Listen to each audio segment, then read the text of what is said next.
아무리 우리 교회가 건물을 크게 짓고 또 아무리 우리가 뭐 전도합시다, 성장합시다, 우리가 함께 기도합시다 그러지만 오늘 오전에 말씀드린 것처럼 하나님의 은총이 이 재단에서 사라져버리면 그것은 다 사람의 장난에 불과한 거예요. 하나님의 은총이 이 재단에 임해야 되고 하나님의 관심이 이 재단에 임해야 될 줄로 믿습니다. 자, 그러려고 하면 균형 있는 성장, 건강이 필요한 거예요. 여러분들, 성장이라는 말하고 비만이라는 말하고는 틀리죠? 성장과 비만은 틀린 겁니다. 한번 따라서 할까요? 성장, 비만. 자, 그럼 성장은 뭐고 비만은 뭐예요? 뭐가 비만입니까? 비만은 언밸런스, 균형을 잃게 성장하는 거예요. 이게 바로 비만입니다. 한쪽으로 그냥 크는 것이 비만이에요. 근데 성장은 균형이 있게 성장하는 겁니다. 균형 있게 좌우 균형 있게 자라가는 거예요. 자, 오늘 성경 한번 보겠습니다. 에베소서 4장 13절 우리 다 같이 한번 읽겠습니다. 시작. 우리가 다 하나님의 아들을 믿는 것과 아는 일에 하나가 되어 온전한 사람을 이루어 그랬어요. 자, 이게 이루어라는 말이 있어요. 한번 따라서 합시다. 이루어. 자, 온전한 사람을 이루어. 그런데 이 이룬다는 말은 여행자가 공동 목적지에 도달하는 것을 말합니다. 우리 충북교회 모든 성도들이 공동 목적지가 있어요. 그 공동 목적지에 도달하는 것, 이것이 이루어라는 말입니다. 공동 목적지가 어디냐 하면은 온전한 사람을 이루어 주님까지 성장하는 거예요. 주님까지 우리 성장의 목표가 어디냐 하면은 주님까지 성장하는 거예요. 그럼 우리가 다 함께 가야 할 여행자라고 한다면 그러면 여행자가 누구냐는 거예요. 함께 가야 할 여행자가 누구냐? 여기 성경에 보니까 우리가 다 그랬어요. 우리가 다. 다시 말해서 우리 충북교회에 등록한 성도는 모두가 다 공동 목표인 예수 그리스도까지 성장하도록 함께 가야 될 공동 여행자라는 거예요. 여기서 한 명이라도 뒤로 물러서거나 중간에서 이렇게 떨어지면 그 한두 사람 때문에 교회 전체적인 이미지가 떨어진다는 거예요. 그래서 우리 모두가 다 함께 공동 목표인 그리스도까지 성장하기 위해서 나아가야 된다는 거예요. 저는 이런 게임이 있었느냐라고 처음 본 게임이 이번 동계올림픽을 하면서 그만큼 내가 스포츠에 관심이 없어서 그런지 모르겠습니다만은 컬링 나 이 컬링 나 이거 있는 줄 처음 알았어요. 여러분도 처음 하셨어요? 네, 처음 하신 분들이 좀 많을 거예요. 컬링. 두 번째가 뭐냐면은 팀추얼이라는 거예요. 팀추얼이 보니까 그게 참 우리 그거 교훈을 주는 게 많아요. 400m 트랙이죠. 400m 트랙에 두 팀이 동시에 3명씩 출발하는데 절반에서 출발해가지고 상대방의 꼴찌를 추월하는 게임이에요. 근데 여러분들 세계적인 인물들이 나왔기 때문에 꼴등을 추월하지는 못해요. 그러나 그 팀 추월의 그 결과가 뭐냐 하면은 처음 들어가는 사람 소용없어요. 아무리 1등이 빨리 들어가더라도 마지막 등수를 결정하는 건 누구예요? 꼴찌 들어가는 사람이요. 맨 마지막 들어가는 선수에 의해서 등수가 결정되는 거예요. 팀이 같이 가야 돼요. 팀이. 그래서 3명의 선수가 가는데요. 왜 이 3명의 선수를 하는가 하면 3명이 교대로 힘을 안배하라고 그러는 거예요. 그래서 아주 힘 좋은 선수를 포함시킵니다.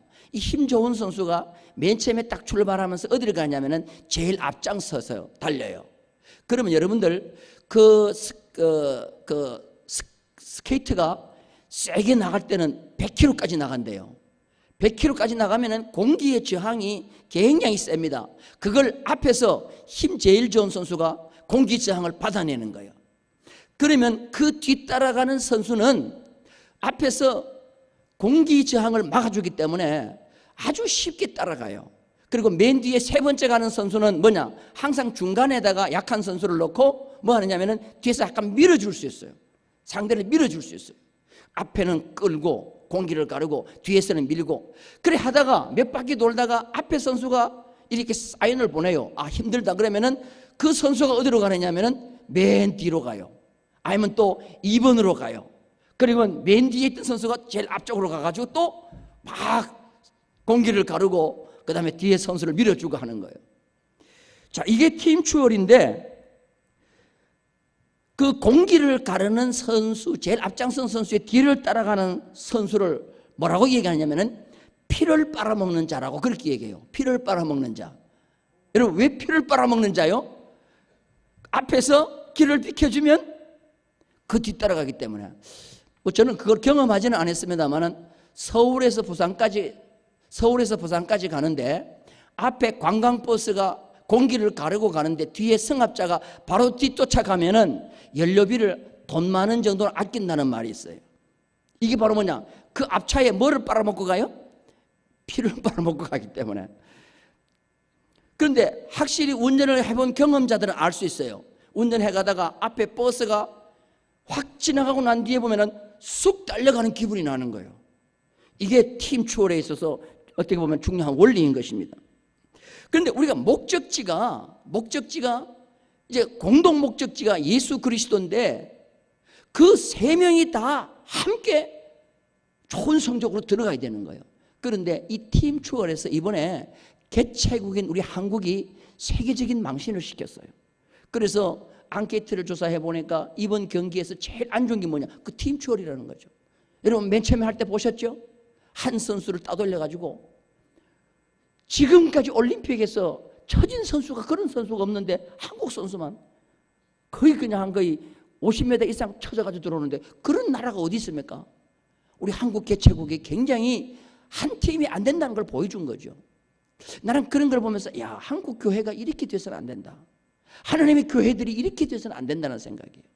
그래서 오늘 말씀해 보면은 우리가 다 공동 성장의 공동 목표를 가지고 있는 자인데 우리가 다 그래서 우리가 다 따라서 합시다. 우리가 다 그래서 우리가 앞장서서 가는 사람 열심히 끌고 가야 되지만 혹시라도 뒤처지는 사람이 있는가를 봐야 된다는 거예요.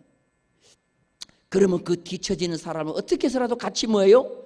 같이 갈 수 있도록 뒤에서 밀어주고 앞에서 끌어줘야 된다는 겁니다. 이게 바로 오늘 바울이 말하는 우리가 다라는 의미 속에 있는 겁니다. 그러면 목적지는 어디냐 하면은 여기 보니까 하나님의 아들을 믿는 것과 아는 일에 하나가 되어 그랬어요. 여러분, 그냥 하나님을 믿는 것 그러면 될 텐데 하나님을 믿는 것과 그 다음에 뭐요? 아는 것에 하나가 되어 그랬어요. 한번 따라서 합시다. 믿는 것, 아는 것. 여러분, 믿음과 지식은 따로따로예요? 아니면 한 가지가 돼야 돼요? 하나가 돼야 돼요? 하나가 돼야 된다는 말이에요. 다시 말해서 맹목적인 믿음이 아니라 지식 있는 믿음이 돼야 된다는 말이에요. 믿음과 지식은 무관한 것이 아니라는 겁니다. 믿음은 지식에 근거한 믿음이 돼야 된다는 거예요. 그래서 하나님께서 믿음과 지식을 하나 되게 하기 위해서 하나님의 몸된 교회에 세운 일꾼이 있는데 그 세운 일꾼이 뭐냐면 목사와 교사라는 거예요. 그래서 목사와 교사는 똑같은 소리예요. 목사 혹은 교사인데 목사가 교사라는 거예요. 그래서 하나님의 몸된 교회는 목사는 성도들에게 지식과 믿음을 함께 불어넣어 줄 수 있도록 지식적인 내용을 많이 보충시켜줘야 된다는 거예요. 그런데 문제는 뭐냐 하면은 지식적인 것을 보충하기 위해서 무엇을 하려고 하면은 안 들으려고 그러고 공부를 안 하려고 그런다는 거예요. 우리의 자녀들이 공부하라 그러면 공부 싫어하듯이 우리 어른도 마찬가지인 거예요. 뭐 제자 훈련을 하거나 무슨 설교 시간에 성경 공부를 한다거나 설교 시간에 도대체 안 들으려고 그런 거예요. 그런데 여러분들 하나님의 몸된 교회, 건강한 교회가 되려고 하면은 믿는 것과 뭐예요? 아는 것이 뭐가 돼야 돼요? 하나가 돼야 된다는 거예요. 그런데 아는 것이, 믿음과 아는 것이 모두가 다 지금 80, 90으로 나가고 있는데 몇몇 성도가 50, 60으로 떨어지면 그 교회 전체 수준이 50, 60으로 떨어진다는 거예요. 그러니까 내 혼자 낙오되면 그 사람 혼자 개인의 문제가 아니라 하나님의 몸된 교회는 전체 문제가 된다는 거예요. 팀 추월에서 최종 성적은 맨 뒤에 처진 사람에 의해서 결정이 된다는 거예요. 그러니까 우리가 모두가 다 뭐냐면은 교회에 건강한 교회가 되기 위해서, 교회의 이미지를 올리기 위해서 뒤처지는 자 없이 함께 모여야 돼요. 함께 전진해야 된다는 겁니다. 그래서 하나님의 몸된 교회는요, 이 참 목사라는 직책은 그래서 왜 중요하냐면은 성도들을 바르게 가르쳐야 되기 때문에, 교사의 역할을 잘해야 되기 때문에 중요하다는 거예요. 그래서 뭐니 해도 교회는 목사가 중요해요. 왜? 잘 가르쳐야 되기 때문에. 그런데 또 중요한 것은 뭐냐면 그 가르침을 잘 받으려고 하는 성도들의 뭐가 있어야 되냐면 열정이 있어야 된다는 거예요. 한번 따라서 합시다. 목사는, 나는 목사는 그러지만 여러분 목사님은 그래야지. 목사는, 그래도 지금 계속 목사라는 그런 분이 있어요. 나한테 감정이 있어요? 따라서 합시다. 목사는 좋은 교사가 돼야 된다. 성도님은 또 센스는 빨라가지고 하여튼 따라서 성도는 배우는 열정이 있어야 된다. 그렇죠? 제가 그 교육학을 전공한 선생한테 물었어요. 학교에서 애들을 가르칠 때 그 반에서 몇 번째 성적 몇 번째 애한테 포커스를 맞추고 나가냐 그랬더니 그때 그 반에 40명 정도가 있었는데 5등짜리한테 맞춘다. 5등짜리. 그래야 전체 성적이 올라간다는 거예요. 뒤처진다고 맨 꼴등 맞추면 전체가 다 손해본다는 거예요. 그게 여러분들, 내가 우리 교회에서 좀 뒤처지고 있다 싶으면 더 힘을 쏟아야 돼요. 그리고 너무 내가 앞서가지고 나가고 있다 하면 조금 절제도 하셔야 돼요. 이해되면 아멘? 그래서 모두가 다 모여 함께 가야 된다는 거예요. 그래서 저는 항상 그래요. 내가 참 잘 가르쳐야 되는데, 설교를 잘해야 되는데, 그래서 나는 그래요. 목사님 하여튼 그냥 참 좋다. 나는 다른 거 다 좋다는 거, 나는 그거 들어도 난 별로 그거 없어. 그런데 참 가르치기를 잘한다는 소리를 내가 들어야 되는데, 그런 항상 부담이 있어요. 그래서 설교를 준비한다거나 성경 공부를 준비한다거나 뭐 할 때는 정말 내가 하나님 앞에 부끄럽지 않게 내가 해야 되겠다. 그래서요, 세상에 있는 모든 자료는 다 모아가지고 엑기스를 만들어가지고 주일날 설교를 터뜨리는 거예요. 이해되면 아멘? 그런데 오늘같이 점심 잘 먹었다, 하나님의 은총이 있는 집이다, 시간은 오후 2시다, 그럼 뭐가 딱 오기 좋아요? 눈을 감고 목사님의 설교가 자장가로 들리면서 그냥 가끔씩 가다가 아멘도 해줘. 아멘. 가끔씩 뒤로도 아멘해. 아멘. 그러면 그냥 갑자기 뭐예요? 절망이 오는 거야, 절망이. 여러분들 참 목사도 잘 준비해야 되지만 그것을 잘 여러분이 잘 받아 드셔서 건강하게 되는 자가 되기를 주님의 이름으로 축원합니다. 고속버스가 휴게소에 잠시 들렸어요.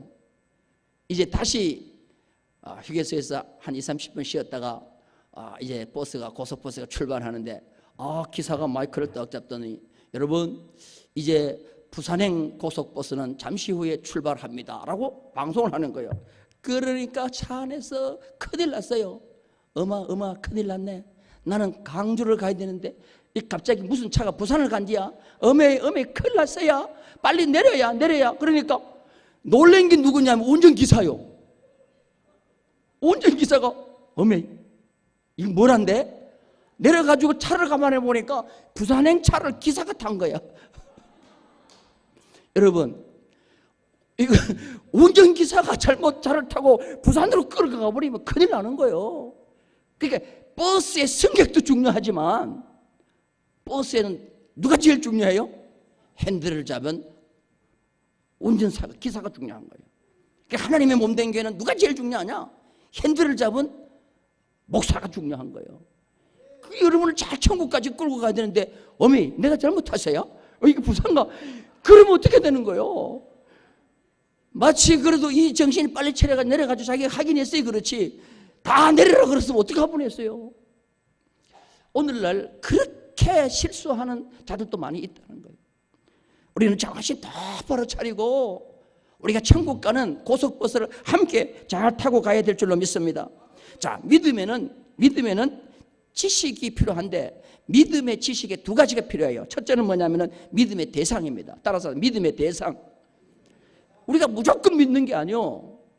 믿음은 딱 한 분만 믿을 필요가 있어요. 믿음의 대상이 누구냐 이게. 믿음의 대상. 제가 새가족을 하면서 이제 새가족 우리 교회 등록하신 분들 새가족을 하면서 이제 묻잖아요. 우리 집사님 누구를 믿으세요? 교회 나와서 누구를 믿으세요? 그러면 전부 대답이 하나님을 믿는데 하나님을. 여러분 대답이 맞았어요? 틀렸어요? 틀렸다고는 할 수 없지만 100점은 못해 이게. 하나님을 믿는다 그러면 틀린 대답은 아니지만 무슨 몇 점? 100점은 안 돼. 그럼 우리가 믿는다 그럴 때 어떻게 대답을 해야 되겠어요? 따라서 합시다. 하나님의 아들 예수 그리스도를 믿습니다. 이게 100점짜리 대답이에요. 우리가 하나님만 믿는다고 하면 왜 100점을 못 주냐 하면 유대교도 하나님 믿어야 안 믿어요? 여호와의 증인은? 안식교는? 그럼 그들하고 우리가 똑같아요? 안식교가 누구를 안 믿어요? 예수를 안 믿는 거예요. 우리는 하나님의 아들 예수 그리스도를 믿는, 이게 믿음의 대상이에요. 그래서 여러분 교회 나오거든. 첫째로 내 믿음의 대상은 누구다? 하나님의 아들 예수 그리스도라는 거예요. 근데 우리가 믿음의 대상을 사람에게 정할 때가 많아. 사람에게 정하면서 사람에게 시험받고 사람에게 상처받고 사람 때문에 넘어지고, 그거는 믿음의 대상을 잘못 설정했기 때문에 그런 거예요. 사람은 나를 실망시킬 수 있겠고 사람은 내 기대에 어긋날 수 있다는 거예요. 근데 주님은 절대로 우리의 기대에 어긋나게 하지 않은 분인 줄로 믿습니다. 그래서요, 믿음의 포커스를 주님에게 맞추라는 거예요. 믿음의 대상을 주님에게만 맞추라. 그래서 여러분들, 나는 누구 때문에 실망했어? 당연한 거예요. 그거는 사람은 당연한 거예요. 그 다음에 두 번째가 뭐냐면 지식적인 믿음. 두 번째가 뭐냐면 따라서 믿음의 내용. 믿음의 내용이 뭐냐 하면은 성경에 보면은, 자, 우리 성경 한번 볼까요? 사도행전 4장 10절입니다. 다 같이 읽겠습니다. 시작. 너희와 모든 이스라엘 백성들은 알라. 너희가 십자가에 못 박고 하나님이 죽은 자 가운데서 살리신 나사렛 예수 그리스도의 이름으로 이 사람이 건강하게 되어 너희 앞에 섰느니라. 그냥 예수 그리스도가 이 안전병기를 일으켰다고 베드로가 하지 않고 두 가지를 얘기합니다. 너희가 십자가에 못 박아 죽이고 하나님이 살리신 나사렛 예수 그리스도라고 그랬어요. 따라서 합시다. 십자가에 죽으시고 부활하신 예수. 여러분, 그 예수님 당시도 예수라는 사람이 많이 나타났어요. 지금도 한국에 50명이 넘는 예수를 자청하는 사람들이 있대.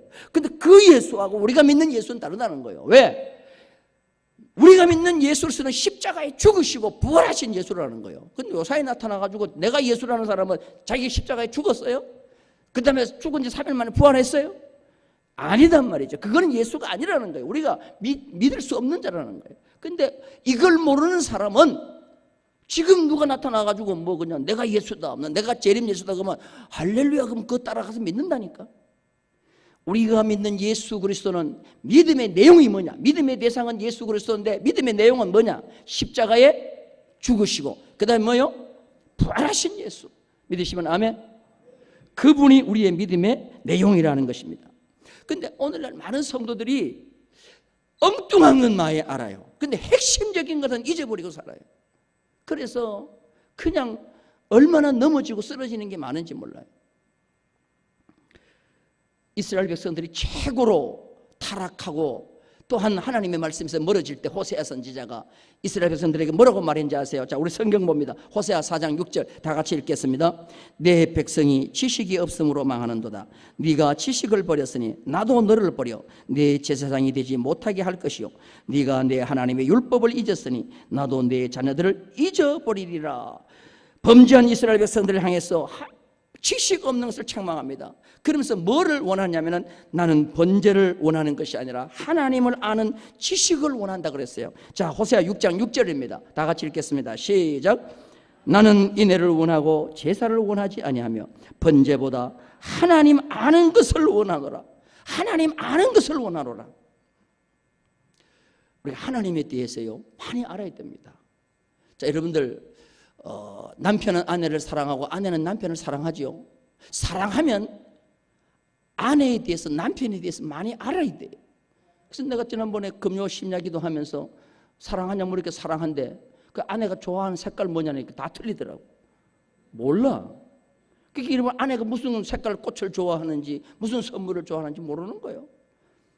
여러분 모르고 선물하면요 욕만 얻어먹어요. 저는 선물을 잘 안 해요. 제가 별로 해본 일이 없어.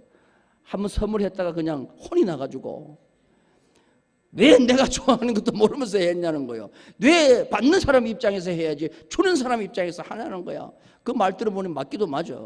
그래서 내가 차라리 무식하면 안 하는 게 낫다. 현찰로 줘버려. 현찰로. 캐시. 그래. 캐시는요 역사리로 제일 좋은 선물이래. 그냥 하여튼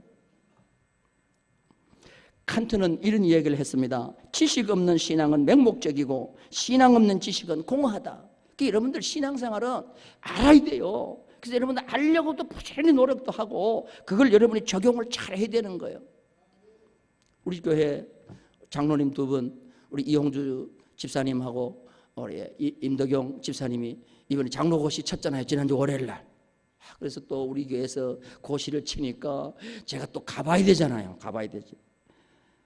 갔는데 다들 목사님이 그래요. 와, 충무교에서 오신 집사님들은 아이고 우리 목사님들도 잘하네. 그냥 만점짜리도 막 나오고 목사님 잘 가르쳤는가 봐 그러더라고. 그래서 내가 그랬어. 6개월 동안 열심히 가르쳤죠. 근데 여기 분들은 6개월 가르친다는 걸 모르더라고. 헌법에도 그게 나와 있는데. 그래서 내가 여러분 이 열심히 알아가지고 많이 아는 것도 중요해. 그 다음에 그걸 다 적용시켜야 돼요. 저는 우리 장로님들에게 거는 기대가 많아요. 왜? 우리 장로님들에게 거는 기대가 많은 거예요. 우리 잘 장로님들 배우셔서 잘 적용하셔서 건강한 교회의 주역들이 다 되기를 주님의 이름으로 축원합니다. 왜 이렇게 건강한 교회가 돼야 되느냐 하면 이유가 있습니다. 어린아이가 되지 않기 위해서 그렇습니다. 자, 성경 봅니다. 에베소서 4장 14절 다 같이 읽습니다. 시작. 이는 우리가 이제부터 어린아이가 되지 아니하여 사람의 속임수와 간사한 유혹에 빠져 온갖 교훈의 풍조에 밀려 요동하지 않게 하려 함이라. 왜 믿는 것과 아는 것이 하나가 되어 자라가야 되냐 하면은 어린아이가 되지 않기 위해서 그렇습니다. 육체는 어른인데 영적 나이는 어린아이가 됐습니다. 이거를 미성숙한 자라 그러죠. 어린아이의 특징은 속임수와 간사한 유혹에 쉽게 요동합니다. 이 요동한다는 말이 뭐냐면은 배에 조타 장치가 없다는 소리예요. 이런 배에 조타 장치가 없으면은 그 배는 바람 부는 대로 막 가고 싶은 대로 가버려요. 조정력이 없는 거죠. 우리가 믿는 것과 아는 일이 하나가 되지 아니하면 그 배는 조타 장치가 없어. 자기 가고 싶은 대로 가는 거예요. 오늘날 그런 성도들이 얼마나 많은지 몰라요. 조타 능력을 상실해 버렸다. 이게 바람에 밀려 요동한다는 뜻이에요. 어린아이들은 대처 능력이 없습니다. 상황에 따라 요동합니다. 그러지 않기 위해서는 믿는 것과 아는 일에 하나가 되어야 된다 그렇습니다. 그 다음에 우리의 성장 목표는 뭐요? 예수 그리스도에게 자라가는 겁니다. 자, 우리 성경 다시 한번 봅니다. 에베소서 4장 15절 다 같이 읽겠습니다. 시작. 오직 사랑 안에서 참된 것을 하여 범사에 그에게까지 자랄지라. 자, 참된 것 진리 앞에 뭐가 있죠? 다시 한번 말씀 띄워봐요. 자, 여러분 다시 한번 말씀 띄워봐요. 자, 참된 것을 한다는 앞에 뭐가 붙어 있어요? 사랑 안에서 참된 것을 하나. 여러분 진리와 정직이라는 것이 반드시 필요하죠. 진리와 정직이 반드시 필요하죠.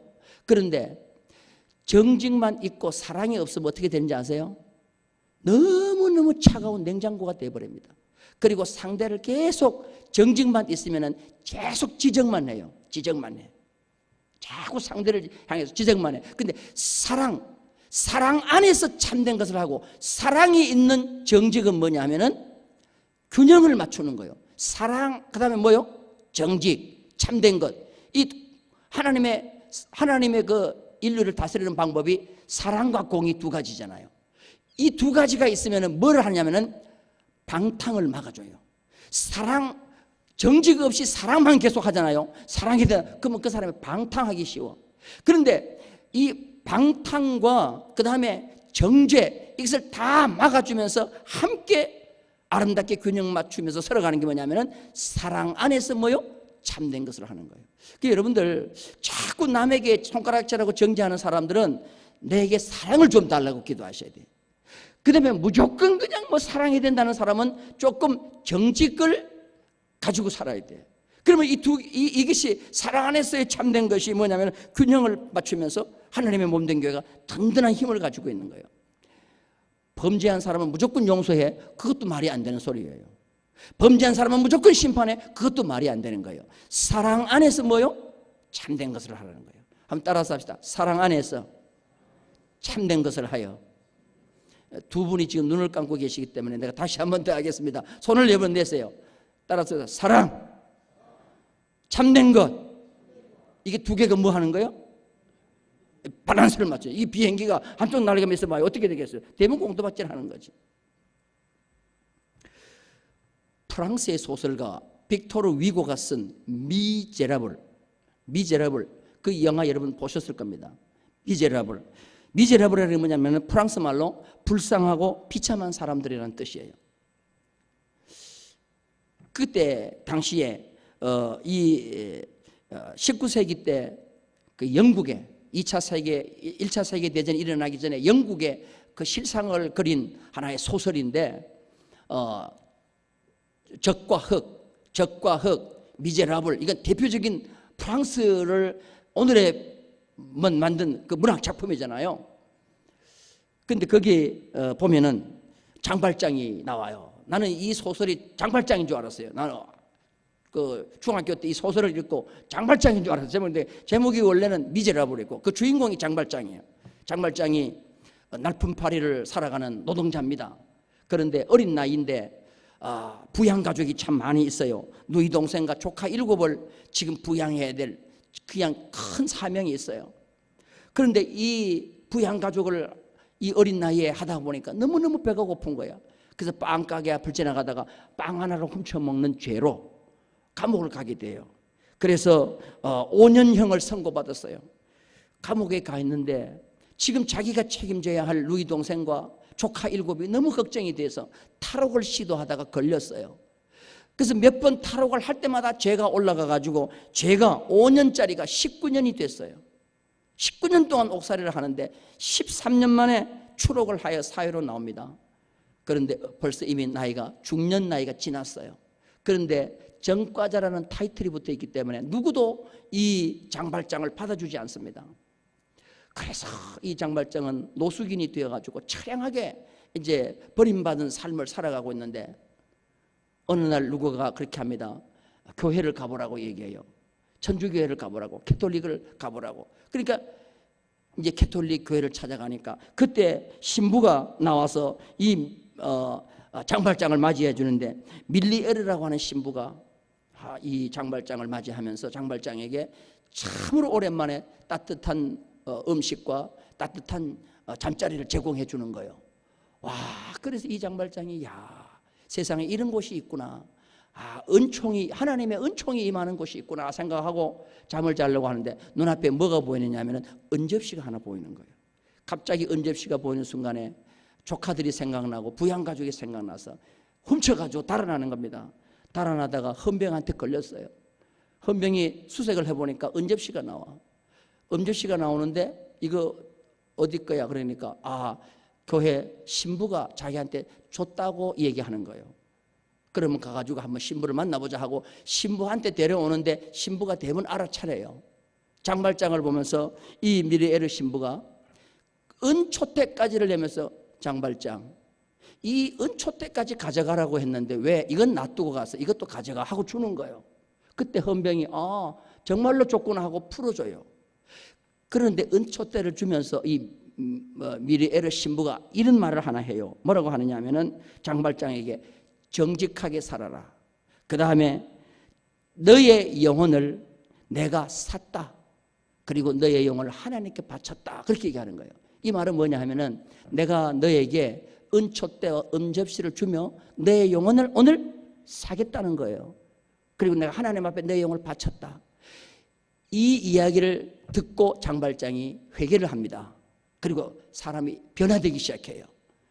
그리고 열심히 살아서 사장이 되고 시장까지 출마를 하죠. 이 얘기가 주는, 미제라블에서 주는 게 뭐냐 하면은, 미제라블은 사랑과 그 다음에 뭐요? 공의를 함께 이 신부가 가지고 있었다는 거예요. 여러분 무슨 말씀인지 이해가 되면 아멘? 하나님의 몸 된 교회는 뭐가 있어야 되느냐? 공의도 있고 뭐가 있어야 돼요? 사랑도 있어야 된다는 거예요. 용서하고 정말 회개하고 새 사람 되려고 하는 그런 마음을 가지고 있다고 하면 어떤 죄든지 용서할 것이 교회인 줄로 믿습니다. 믿으시면 아멘? 그게 사랑이고, 그 다음에 공의는 뭐냐? 잘못된 것은 잘못됐다고 분명히 뭐요? 가르쳐야 되는 것이 교회인 줄로 믿습니다. 그럴 때 건강한 인격이 교회에서 성장이 되는 거예요.